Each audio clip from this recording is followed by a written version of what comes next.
Bismillahirrahmanirrahim. Alhamdulillahirabbil alamin. Assalatu wassalamu ala asrofil anbiya'i wal mursalin Sayyidina wa maulana Muhammadin wa ala alihi wa sahbihi ajma'in. Yang terhormat Ibu Kepala SMP Negeri Sungai Kabuk beserta wakil. Yang terhormat Bapak Ibu Guru SMP Negeri Sungai Kabuk dan tenaga administrasi sekolah. Hari ini kita menghadiri acara Diseminasi Budaya Positif CGP Angkatan 10 oleh Diana Murni SPD. Acara pertama pembukaan. Untuk membuka acara ini mari kita bersama-sama membacakan basmalah. Bismillahirrahmanirrahim. Acara kedua menyanyikan lagu Indonesia Raya. Hadirin dipersilahkan berdiri.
Dipersilakan duduk kembali.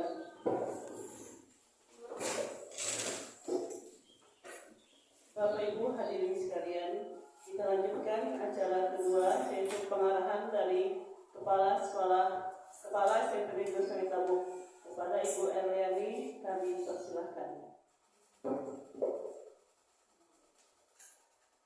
Assalamualaikum warahmatullahi wabarakatuh. Waalaikumsalam warahmatullahi wabarakatuh. Alhamdulillahirabbil alamin. Wassalatu wassalamu ala Sayyidina Muhammadin wa ala alihi wasallam. Ya Allah, hormati Bapak Wakil Sekretaris 2, Bapak Ibu, serta Ibu Diana Murni selaku narasumber untuk acara Diseminasi Budaya Positif di Sekolah.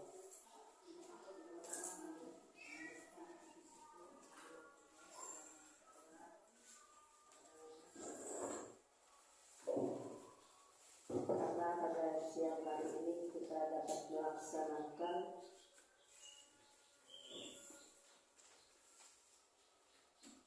diseminasi budaya positif di sekolah oleh guru kita Diana Murni SPD.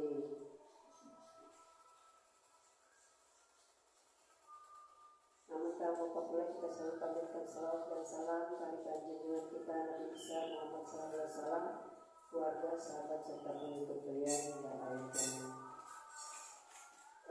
Bapak Ibu sekalian, hari ini kita akan mendengarkan paparan yang akan disampaikan oleh Ibu Diana Murni.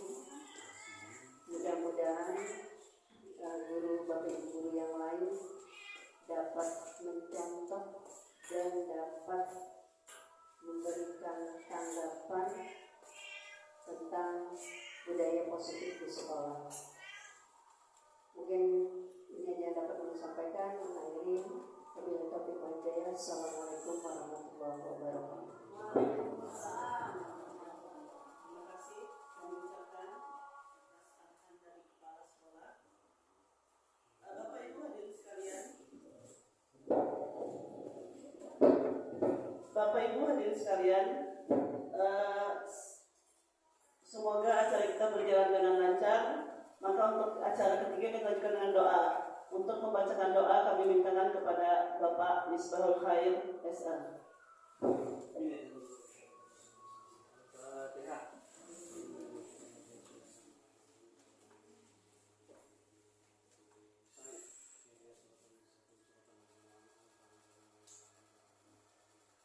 Amin amin amin ya Allah rabbal alamin. Bismillahirrahmanirrahim. Alhamdulillahirabbil alamin wassalatu wassalamu ala asyrofil anbiya'i wal mursalin sayyidina nabiyina wa Muhammadin wa ala alihi ajma'in. Allahumma shalli wa sallim ala sayyidina Muhammadin salatan tanjina biha min al-afat wa taqbal lana biha jami'al hajat wa tutahhirna biha min jami'is sayyi'at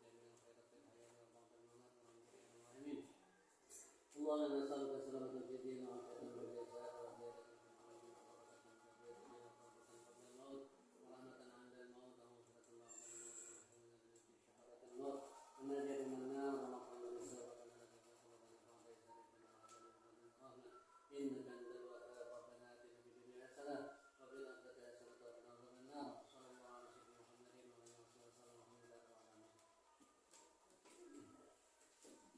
Amin amin ya rabbal alamin. Semoga acara kita pada hari ini berjalan dengan lancar. Kita masuk ke acara keempat, yaitu pemaparan tentang budaya positif di sekolah oleh Ibu Diana Murni SPD. Kepada Ibu Diana kami persilahkan.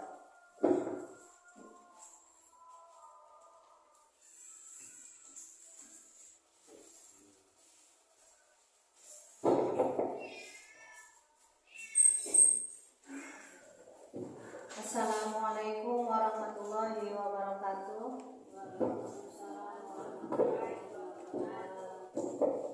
Alhamdulillahirabbil alamin. Puji syukur kehadirat Allah Subhanahu wa taala. Hari ini kita bisa berkumpul di sini. Kita diberi kesehatan sehingga bisa melaksanakan kembali tugas kita dengan sebaik-baiknya. Ibu Bapak, ulun ucapkan terima kasih atas kesediaannya menghadiri desiminasi budaya positif yang ulun lakukan hari ini. Ini adalah salah satu pemenuhan tugas yang harus ulun lakukan untuk modul 1.4. Jadi selama ini sudah 2 bulan berjalan pendidikan guru penggerak yang ulun lalui, alhamdulillah sudah berjalan 2 bulan. Ulun juga mengucapkan terima kasih atas dukungan, semangat dan motivasi yang pian-pian berikan kepada ulun. Hari ini yang akan saya sampaikan adalah mengenai budaya positif di sekolah. Jadi ulun banyak sekali mendapatkan pembelajaran dari sini yang awalnya ulun tidak tahu, akhirnya menjadi tahu, menyadari di mana posisi, dan menyadari apa yang dilakukan di sekolah. Ternyata pribadi ulun lebih banyak melenceng dari teori seperti itu. Jadi seperti kita ketahui, Bapak Pendidikan Nasional kita Ki Hajar Dewantara itu mengupayakan sekolah itu sebagai sebuah ladang persemaian bibit, Jadi kita sebagai guru harus mengusahakan sekolah itu menjadi lingkungan yang menyenangkan, menjaga serta melindungi murid dari hal yang tidak baik seperti itu. Kemudian apa yang dimaksud dengan budaya positif? Apa budaya positif itu dan apakah di sekolah kita sudah tercipta budaya positif?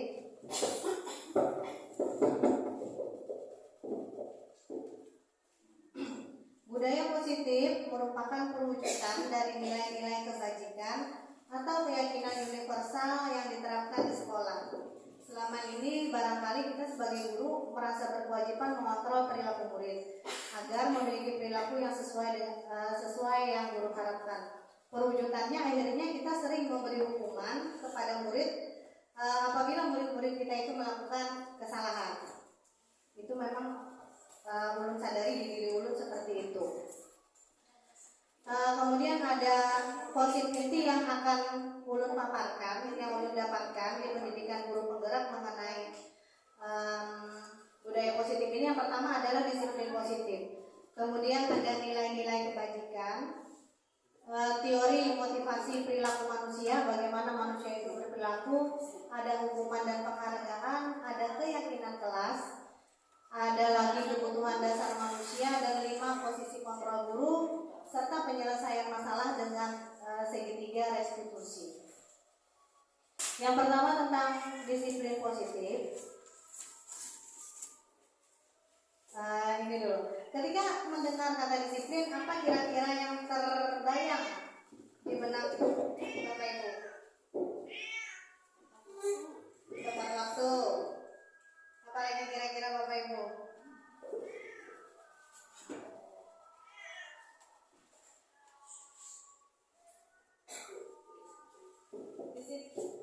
Disiplin positif itu berasal dari bahasa Latin yang artinya belajar. Kebanyakan orang pasti akan menghubungkan kata disiplin dengan tata tertib, teratur, ataupun kepatuhan pada peraturan. Kata disiplin itu juga sering dihubungkan dengan hukuman, padahal ternyata itu berbeda. Karena belajar tentang disiplin positif itu tidak harus dengan memberikan hukuman, tetapi adalah salah satu alternatif. Hukuman itu adalah alternatif terakhir kalau perlu tidak digunakan sama sekali. Jadi hukuman itu ternyata Kemudian tentang nilai-nilai kebajikan universal.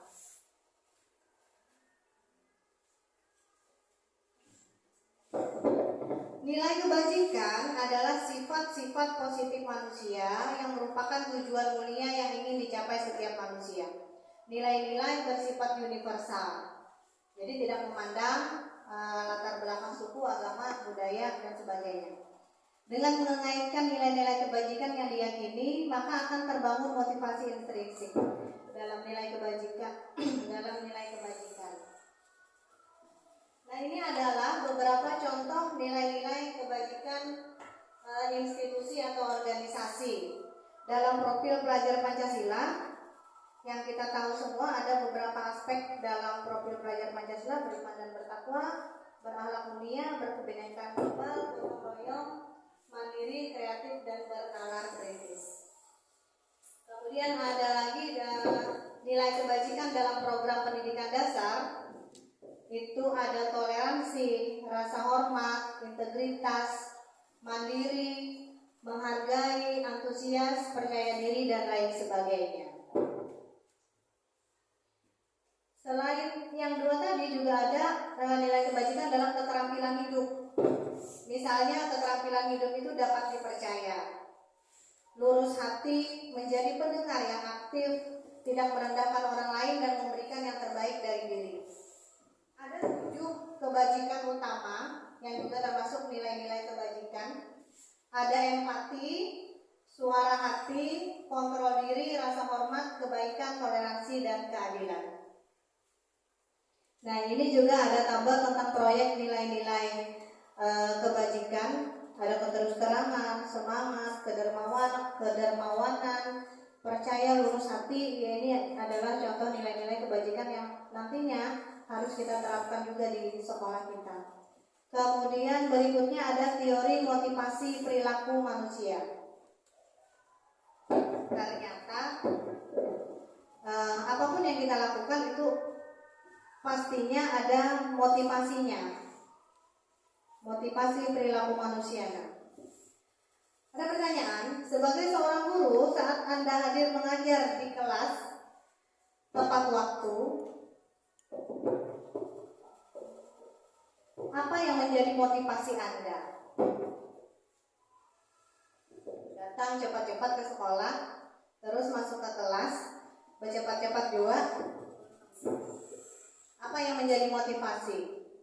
Apakah Anda datang tepat waktu karena tidak ingin ditegur oleh atasan dan kemudian mendapatkan surat penghargaan, menghindari ketidaknyamanan dan hukuman, atau Anda ingin mendapatkan pujian dari atasan sebagai karyawan teladan?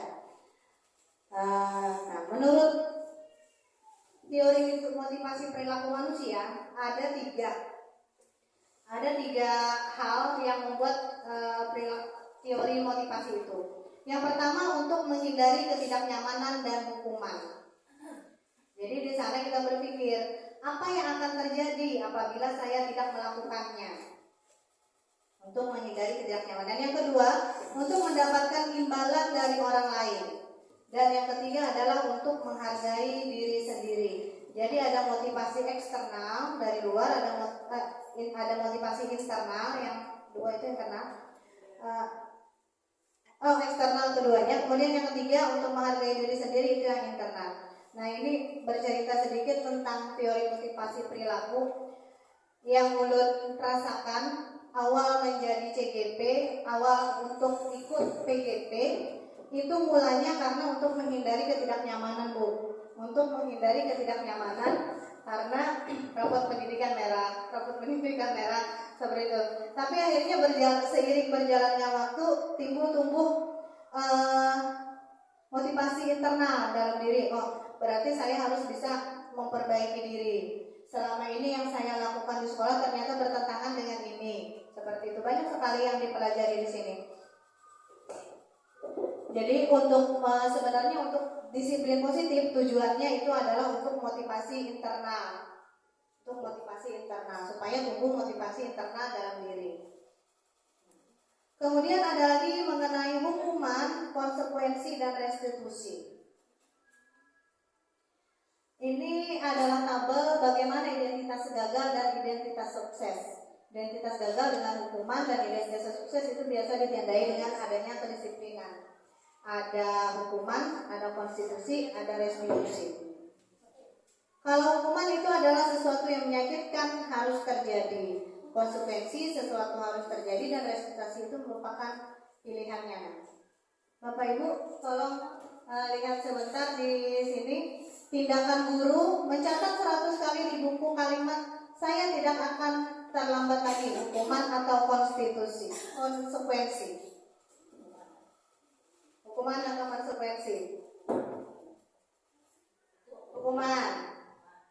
Lari mengelilingi lapangan basket 2 kali karena terlambat hadir. Murid diminta untuk push up 15 kali karena tidak menggunakan masker ke sekolah. 3 hukuman sudah. Okay. Yang keempat, menggantikan kertas tugas teman yang telah dicoret-coret. Konsekuensi.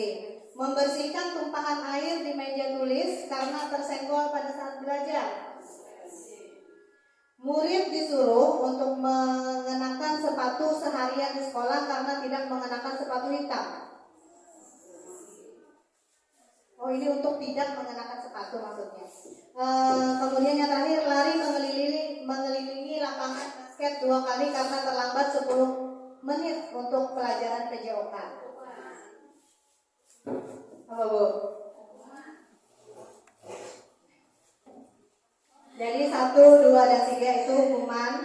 Yang ketiga, keempat konsekuensi, dan kelima hukuman, keenam konsekuensi. Iya.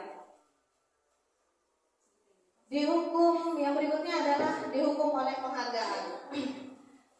Ini juga penemuan yang baru yang saya temui. Ternyata penghargaan itu seperti apa? Suatu penghargaan itu adalah suatu benda atau peristiwa yang diinginkan yang akan dibuat dengan persyaratan. Hanya jika Anda melakukan ini, maka Anda akan mendapatkan penghargaan yang diinginkan. Jika saya mengharapkan suatu penghargaan dan tidak mendapatkannya, maka saya akan kecewa dan berkecil hati, serta kemungkinan lain kali saya tidak akan berusaha sekeras sebelumnya. Kemudian lagi, jika kita memberikan seseorang suatu penghargaan untuk melakukan sesuatu, maka kita harus terus-menerus memberikan penghargaan itu jika kita ingin orang tersebut meneruskan perilaku yang kita inginkan. Nah, jadi itu efeknya bahwa penghargaan itu sebenarnya tidak begitu efektif. Penghargaan itu juga bisa merusak hubungan. Ternyata penghargaan juga bisa merusak hubungan. Yang pertama, ketika seseorang diberi penghargaan atau dipuji di depan orang banyak, maka yang lain akan merasa iri. Yang misalnya ranking 1 dipuji, kemudian yang ranking 2 padahal nilainya sedikit banget bedanya, pasti akan ada perasaan iri dan mereka akan tidak menyukai orang-orang yang dipuji. Kemudian yang kedua, jika seorang guru memberikan penghargaan kepada muridnya, besar kemungkinan murid-muridnya termotivasi hanya untuk menyenangkan guru. Mereka tidak akan bersifat jujur kepada guru tersebut. Nah, ini juga yang ketiga, penghargaan menciptakan persaingan di kelas, dan persaingan itu akhirnya menciptakan kecemasan dari dalam diri. Apa ini, Bu? Penghargaan menciptakan persaingan di kelas, dan akhirnya orang-orang yang baik yang pernah mendapat penghargaan ataupun yang belum mendapat penghargaan pasti akan dilanda kecemasan.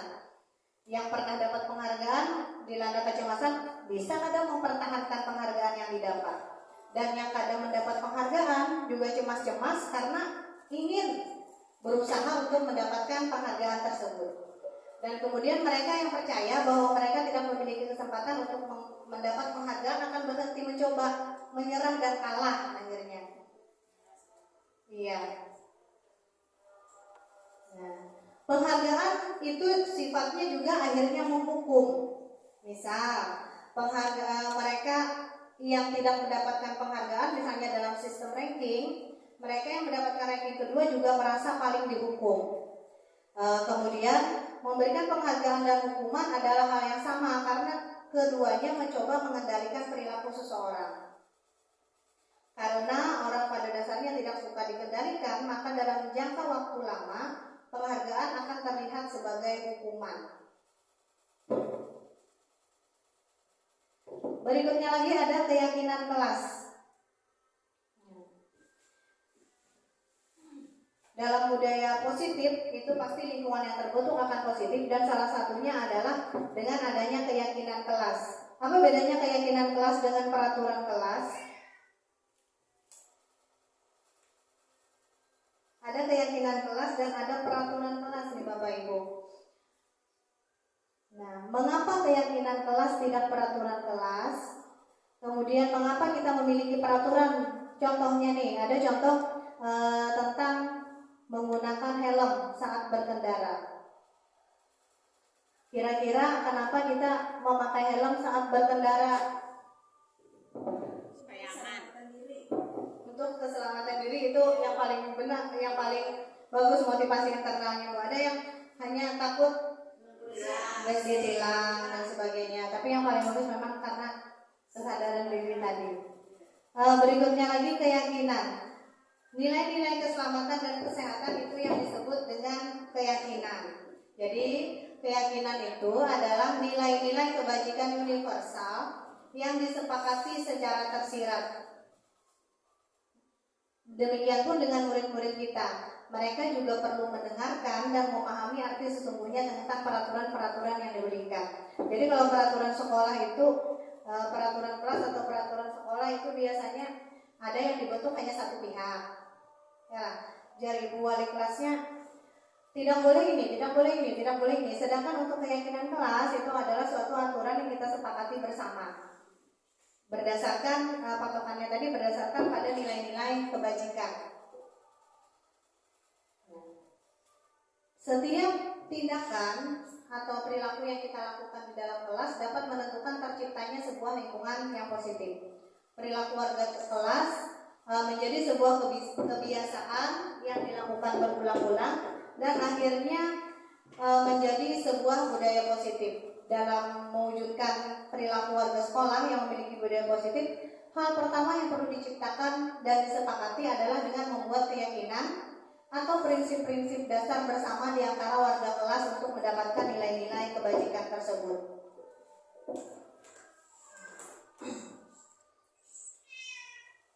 Keyakinan kelas merupakan metode untuk menimbulkan kembali disiplin positif yang didasari oleh motivasi dari diri melalui proses curah pendapat dan akhirnya disepakati bersama. Jadi perlu adanya diskusi-diskusi ide-ide dari masing-masing murid dalam kelas dan akhirnya disepakati menjadi suatu keyakinan kelas.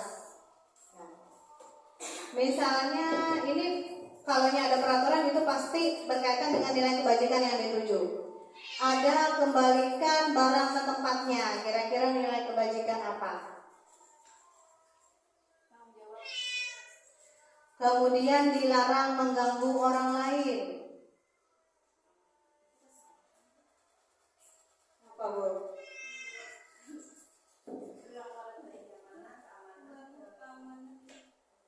Hadir di sekolah 15 menit sebelum pembelajaran dimulai. Dilarang melakukan kekerasan, dilarang menggunakan narkoba, dan bergantian menunggu giliran.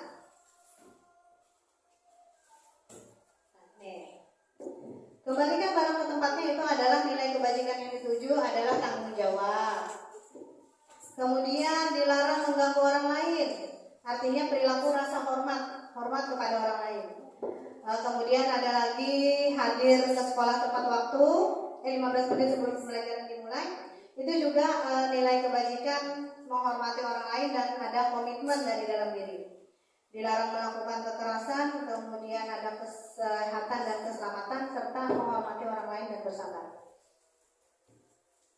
Ini adalah proses pembentukan keyakinan kelas. Jadi berupa pernyataan universal dibuat dalam pernyataan positif. Misalnya dilarang, apa contohnya, Bu? Dilarang berlari-larian di kelas. Berarti diubah dalam kalimat positif seperti apa? Duduk tenang di kelas. Duduk dengan tenang di kelas, misalnya seperti itu. Jadi keyakinan kelas itu di pengkondisiannya berupa kalimat-kalimat positif. Dibuat dalam pernyataan positif. Sedikit saja agar mudah diingat. Duduk tenang, semangat belajar misalnya. Kembalikan barang ke tempatnya seperti itu. Kemudian harus juga disesuaikan dengan kondisi kelas dan sekolah, dan semua warga kelas itu harus dilibatkan dalam membuat keyakinan kelas. Contoh keyakinan kelas yang ada di sekolah kita, misalnya mengaji setiap hari, ada sopan santun kepada guru, membersihkan kelas sesuai jadwal piket, dan memilah sampah berdasarkan jenisnya. Kebutuhan dasar manusia, yang berikutnya adalah kebutuhan dasar manusia. Kebutuhan dasar manusia adalah seluruh tindakan manusia yang memiliki tujuan tertentu. Semua yang kita lakukan adalah usaha terbaik dari kita untuk mendapatkan apa yang kita inginkan. Nah, ini adalah 5 dasar kebutuhan manusia. Jadi anak-anak itu berperilaku itu pasti berdasarkan 5 kebutuhan dasar manusia. Apa yang mereka lakukan di sekolah, misalnya mereka melakukan kesalahan atau mereka terlambat sekolah atau apapun, mereka itu pasti melakukannya karena 5 kebutuhan dasar ini. Ada kebutuhan bertahan hidup, ada kebutuhan akan kasih sayang, ada penguasaan, kebebasan, dan kesenangan. Pertama adalah kebutuhan untuk bertahan hidup. Ini bersifat fisiologis untuk bertahan hidup, misalnya kesehatan, rumah, dan makanan. Kemudian ada cinta dan kasih sayang, yaitu kebutuhan untuk memberi dan menerima kasih sayang dan kebutuhan yang lainnya. Ada kebebasan. Kebebasan ini ada hubungannya dengan kemandirian dan otonomi, yaitu memiliki pilihan dan mampu mengendalikan arah hidup seseorang. Anak-anak dengan kebutuhan kebebasan yang tinggi menginginkan pilihan, mereka perlu banyak bergerak, suka mencoba-coba. Nah, ini yang terjadi pada anak-anak kita, terutama pada usia-usia SMP. Ya, mereka ingin tahu hal-hal baru, walaupun akhirnya mereka tidak tahu konsekuensi apa yang mereka dapatkan setelah melakukan hal tersebut karena keingintahuan yang besar dari anak-anak kita tadi. Sekarang ada kasus, coba kita analisis dulu kasus ini sebentar. Tahun ini Dimas genap berusia 17 tahun. Dia senang sekali ketika ayahnya mulai mengajarkan cara menyetir mobil. Setiap akhir pekan dia berlatih menyetir. Dia terlihat senang sekali berlatih sampai akhirnya dia bisa menyetir mobil dengan lancar. Nah, jadi ini kira-kira kebutuhan apa yang ingin dipenuhi oleh Bagas. Aku merasa bangga dan keren.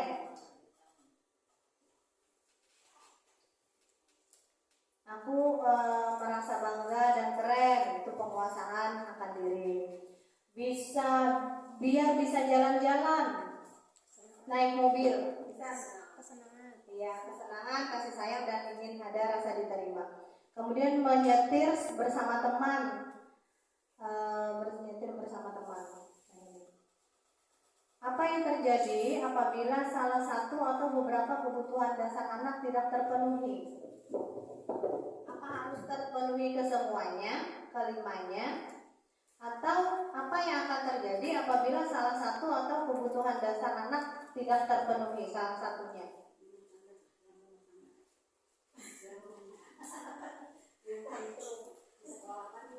Bisa di sekolah, bisa di rumah.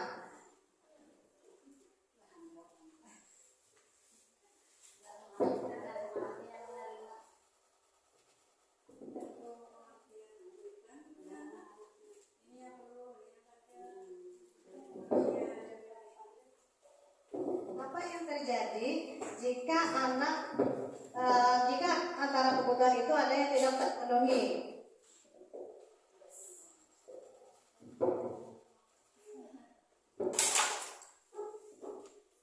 Seandainya di antara kebutuhan anak ada yang tidak terpenuhi, mungkin tidak masalah, tapi kita harus menjelaskan kepada anak bahwa ini yang perlu, ini yang tidak boleh, harus diberi penjelasan supaya anak itu mengerti. Kalau anak itu mengerti, mungkin dia tidak akan menuntut. Seandainya ia mengerti dan paham, tergantung orang tua atau guru untuk menjelaskan sedetail mungkin. Cuma itu yang bisa. Iya, terima kasih Bu.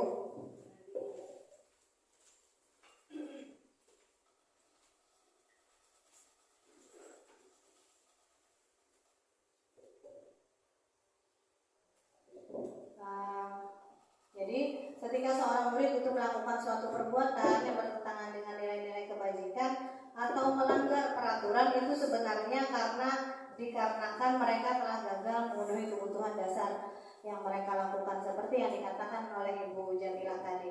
Yang terakhir, ada posisi kontrol guru. Ini adalah materi yang paling menarik yang Ulun rasa Ulun dapatkan di sini. Ini adalah materi yang paling menarik. Ulun bisa menyadari posisi kontrol Ulun itu ada di mana. Nah, 5 posisi kontrol dulu. Yang pertama adalah penghukum, yang kedua pembuat rasa bersalah, yang ketiga teman, yang keempat pemantau, dan yang kelima manajer. Kira-kira ada di posisi kontrol manakah kita? Nah, posisi penghukum ini bisa menggunakan hukuman fisik atau verbal. Orang yang menjalankan posisi penghukum itu senantiasa menyatakan bahwa sekolah memerlukan sistem atau alat yang dapat menekan murid-murid. Kemudian lagi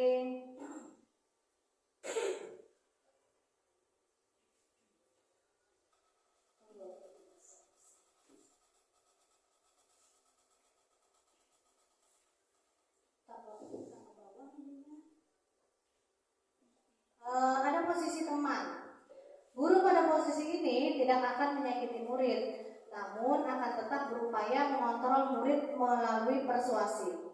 Posisi teman pada guru bisa negatif ataupun bisa positif, seperti yang kita lihat sekarang. Kalau kita terlalu akrab dengan murid, kadang murid kayaknya bisa menyepelekan kita, menganggap kita bujur-bujur sebagai teman. Nah, lalu timbul kadang terlihat lagi bagaimana sisi hormatnya kepada orang lebih tua. Itu yang Ulun rasakan saat mengakrabi murid. Ada yang memang kayak itu, kayak kada bisa lagi membedakan posisi mereka. Positifnya tapi apa? Positifnya di sini berupa hubungan yang baik bisa terjalin antara guru. Guru di posisi teman menggunakan hubungan baik dan humor untuk mempengaruhi seseorang. Kemudian lagi ada posisi pemantau. Memantau berarti mengawasi. Pada saat kita mengawasi, kita bertanggung jawab atas perilaku orang-orang yang kita awasi. Ada lagi posisi manajer, ini adalah posisi terakhir yang seharusnya, yang semoga nantinya bisa ulun terutama lakukan, yaitu adalah posisi di mana guru berbuat sesuatu bersama dengan murid, mempersilahkan murid mempertanggungjawabkan perilakunya dan mendukung murid agar dapat menemukan solusi atas permasalahannya sendiri. Seorang manajer akan berkata, apa yang kita yakini, apa kamu meyakininya? Jika kamu meyakini, apakah kamu bersedia memperbaiki? Seperti itu posisi manajer. Sekarang di sini ada video supaya kita bisa lebih memahami bagaimana 5 posisi kontrol tersebut dan menyadari diri kita berada di posisi mana.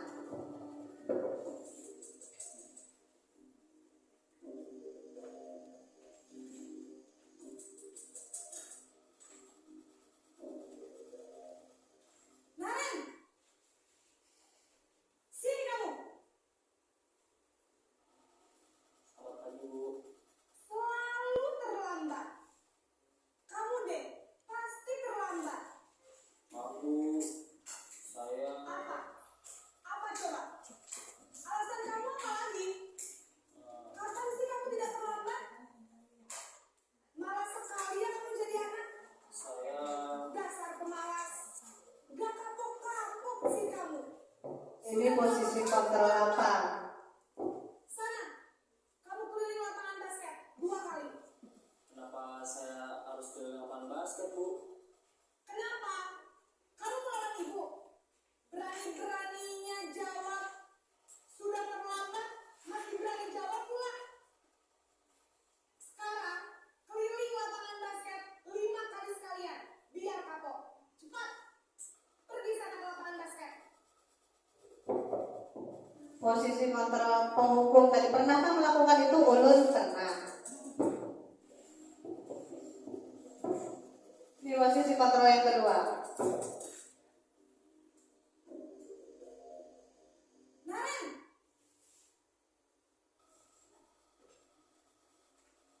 Selamat pagi, Bu. Naren. Kamu kenapa terlambat lagi, nak? Ya Tuhan, Naren. Kamu senang ya bikin ibu susah ya? Kalau kamu terlambat lagi, nanti ibu yang ditegur bapak kepala sekolah, nak. Disangka ibu tidak bisa membina kamu. Duh, gimana ini? Maaf, Bu. Duh, Gusti Naren. Kamu suka ya kalau ibu ditegur bapak kepala sekolah? Terus, sekarang ibu harus tulis apa ini di buku absen? Ini kamu sudah sering terlambat loh. Ibu harus apa coba? Maaf, Bu. Maaf sekali. Ya sudah, lain kali jangan bikin ibu susah lagi ya nak ya.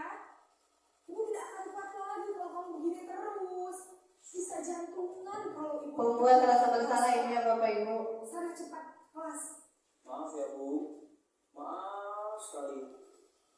Lebih sabar sedikit dari pembuat hukuman. Posisi pembuat rasa bersalah berbicara dengan nada tenang.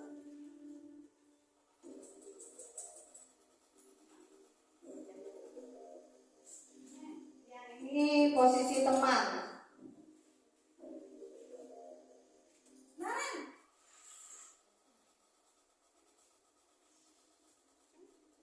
Selamat pagi, Bu. wah sudah jam berapa ini nak? Terlambat lagi ya sayang. Iya, Bu. Habis ibu saya rumah bolongkan saya, Bu.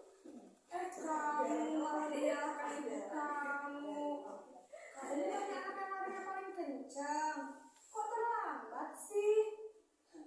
Iya, Bu. Saya memang terlambat bangun tadi. Jadi, biarpun saya lari kencang, tetap gak kejar, Bu. Ya sudah sana. Nanti lain kali larinya lebih kencang lagi ya. Biar gak terlambat lagi. Bikin seneng ibu. Demi ibu. Bisa kan? Bisa lah, Bu. Sudah sana masuk kelas. Ibu beresin urusan absen kamu. Kamu ini ada-ada saja. Posisi yang keempat, posisi pemantau atau monitor.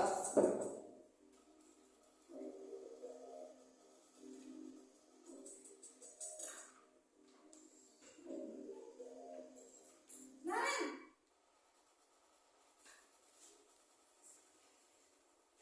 Selamat pagi, Bu. Naren, apa peraturan sekolah kita tentang jam berapa kita harus masuk sekolah, nak? Kita harus di sekolah jam 7, Bu. Iya, betul. Sekarang sudah jam 7.20. Naren sudah tahu konsekuensinya jika terlambat hadir. Paham, Bu? Saya harus tinggal kelas pas jam istirahat selama 20 menit. Iya, benar. Konsekuensinya demikian. Jadi nanti jam 9.30 pas istirahat, kamu harus tinggal di kelas, kerjakan tugas tambahan untuk ketertinggalan kamu, ya? Baik, Bu.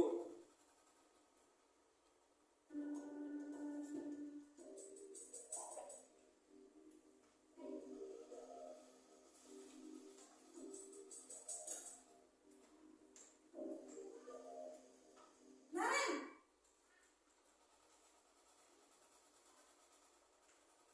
Selamat pagi, Bu. Selamat pagi, Naren. Maaf, Bu. Saya terlambat. Iya, sekolah masuknya jam 7, sekarang sudah jam 7.20. Jadi sekarang bagaimana ini, Naren? Maaf, Bu. Saya lupa setel alarm saya semalam. Baiklah, menurut kamu, keyakinan sekolah yang mana yang perlu kamu tingkatkan? Menghargai diri sendiri dan orang lain mungkin, ya, Bu. Setuju. Jadi, apakah Naren meyakini prinsip saling menghormati tersebut? Iya, Bu. Saya meyakininya. Apakah Naren bersedia memperbaiki masalah keterlambatan ini? Bersedia, Bu. Bagaimana kamu akan perbaiki masalah keterlambatan ini? Saya akan coba untuk tidak lupa menyetel alarm saya, Bu. Baik, kalau Naren lupa menyetel alarm di rumah, ada orang yang kira-kira bisa bantu mengingatkan tidak? Ada, Bu. Kakak saya, Kak Emma. Ada lagi selain Kak Emma? Selain Kak Emma, ada ibu saya. Baik, jadi yang mengingatkan Naren adalah Kak Emma dan ibu kamu, ya? Kira-kira akan mulai start alarm kapan nih, Naren? Setelah pulang sekolah, akan segera saya lakukan. Baik, jadi Naren akan setel alarm untuk bangun besok pagi dan akan diingatkan oleh kakak dan ibunda Naren, ya? Ada lagi yang mungkin perlu dilakukan, Naren? Agar tidak terlambat bangun lagi. Tidak ada, Bu. Baik, Naren. Terima kasih untuk kerjasama kamu. Sekarang kamu perlu kembali ke kelas untuk belajar. Baik, Bu. Terima kasih.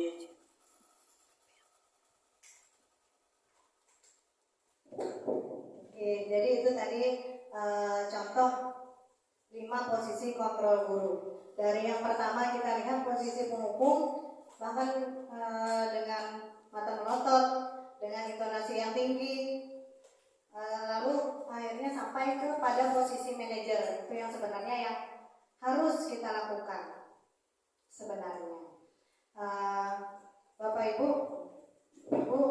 ada yang mau berbagi pengalaman atau merefleksikan dirinya kira-kira saat ini masih berada di posisi kontrol yang mana?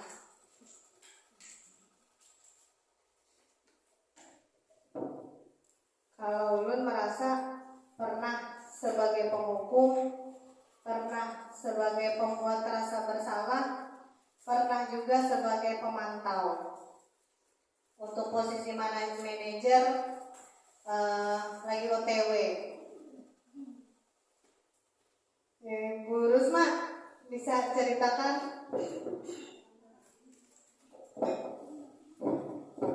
atau ibu-ibu yang lain bisa menceritakan kira-kira bagaimana pengalamannya selama di sekolah berada di posisi yang seperti apa?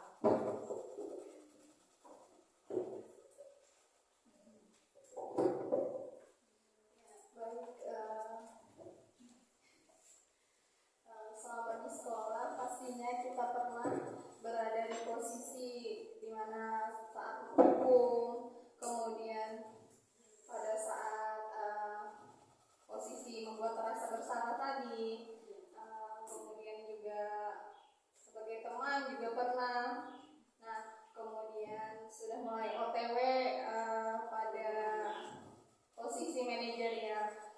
contohnya ketika awal masuk posisi manajerial ini, kita berusaha untuk menumbuhkan rasa kesadaran diri pada peserta didik, di mana pada tadi seperti yang sudah Ibu Nana jelaskan bahwa di dalam kelas itu mungkin ada yang namanya keyakinan. Nah, di mana saya pernah mencoba itu pada saat pertama masuk, saya membuat yang namanya kesepakatan kelas. Nah, kalau aturan kan itu lebih dari kita memberikan aturan kepada peserta didik. Namun untuk kesepakatan kelas disesuaikan dengan kebutuhan, dan itu merupakan dari peserta didik sendiri, bahwa misalkan mereka tidak boleh berkata kasar. Nah, mungkin diganti menjadi berkata dengan sopan dan baik kepada sesama teman maupun guru, seperti itu. Itu yang bisa saya bagi sedikit. Terima kasih. Oke, terima kasih Bu Devi. Kita lanjut.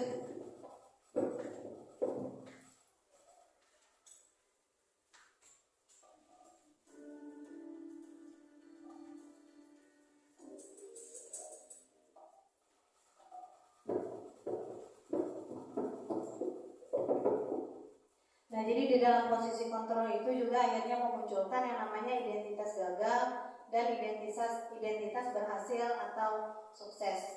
Kalau identitas gagal itu masih untuk menghindari hukuman, orang-orang berperilaku untuk menghindari hukuman, dan untuk identitas berhasil atau sukses itu bisa dikatakan jika pada saat orang-orang tersebut melakukan suatu hal, maka dengan tidak mengharapkan imbalan atau tidak ada ketergantungan pada orang lain, dan juga yang paling penting adalah bisa menghargai diri sendiri.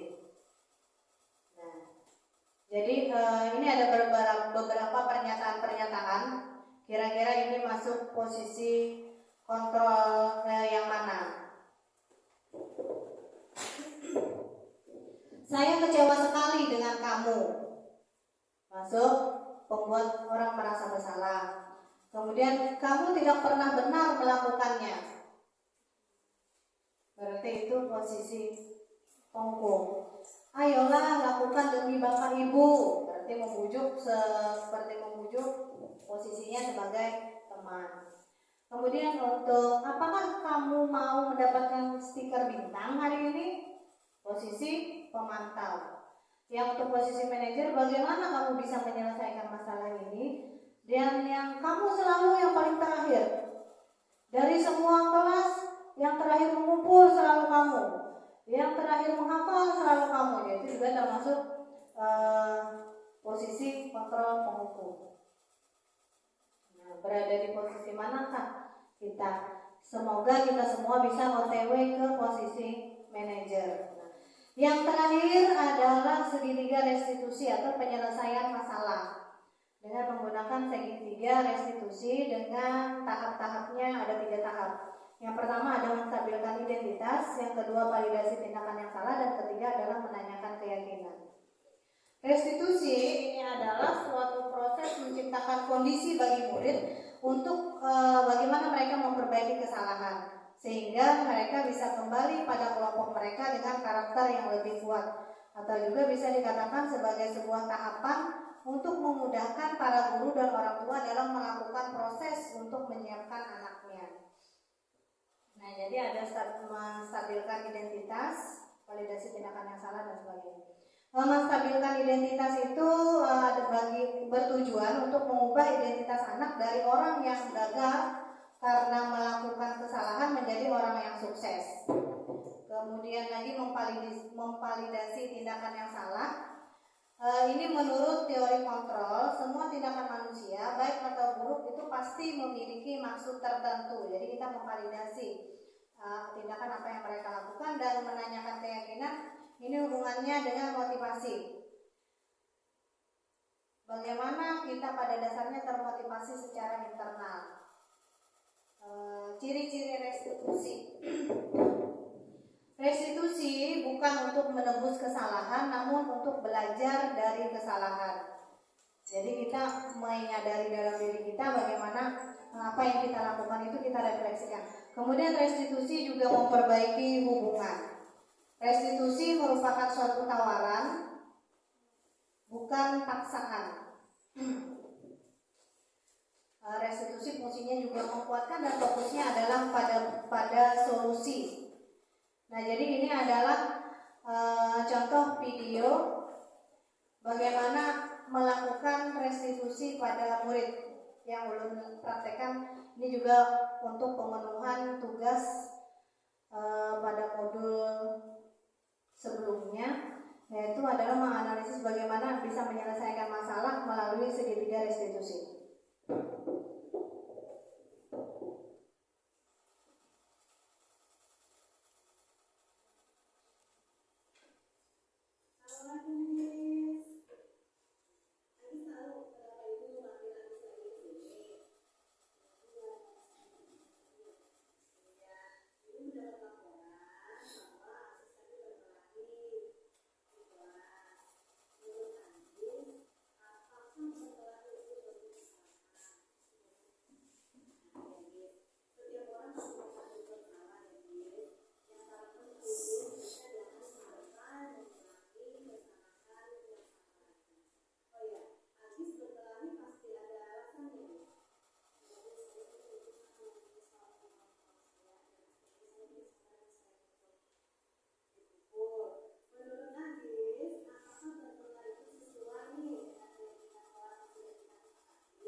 Ini adalah salah satu